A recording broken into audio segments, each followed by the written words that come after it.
Hello friends, आज मैं आपके साथ इकोनॉमिक्स का एक और टॉपिक लेके आया हूँ और टॉपिक का नाम है लॉ ऑफ सप्लाई। शुरू करने से पहले बता दूं कि इसके ऊपर मैंने लॉन्ग क्वेश्चन ऑलरेडी अपलोड किया हुआ है। अगर आपको वो चाहिए होगा तो मेरे को कमेंट कर देना, मैं आपके साथ लिंक शेयर कर दूंगा। यहाँ पे मैं शॉर्ट में बताने की कोशिश करूंगा कि लॉ ऑफ सप्लाई क्या होता है। तो चलिए शुरू करते हैं। The tendency for the quantity supplied of a good in a market to increase at as its price rises and vice versa other things remain same is known as law of supply।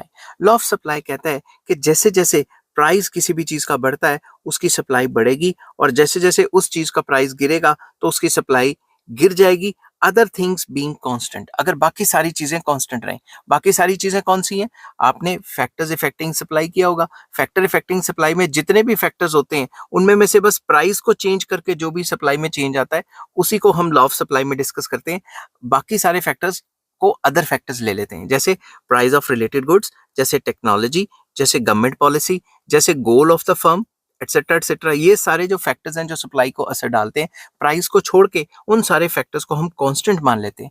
तो law of supply कहता है कि सिर्फ price के बढ़ने से supply बढ़ेगी और प्राइस के गिरने से सप्लाई गिरेगी। इसी वजह से जो सप्लाई कर्व होती है वो पॉजिटिवली स्लोप्ड होती है, अगर हम यहाँ प्राइस और एक्स एक्सिस पे क्वांटिटी सप्लाइड रखें तो लॉ ऑफ सप्लाई कहता है कि भाई प्राइस के बढ़ने से सप्लाई बढ़ेगी और प्राइस के गिरने से सप्लाई गिरेगी अगर अदर फैक्टर्स को हम कांस्टेंट ले लें। समझ की बात?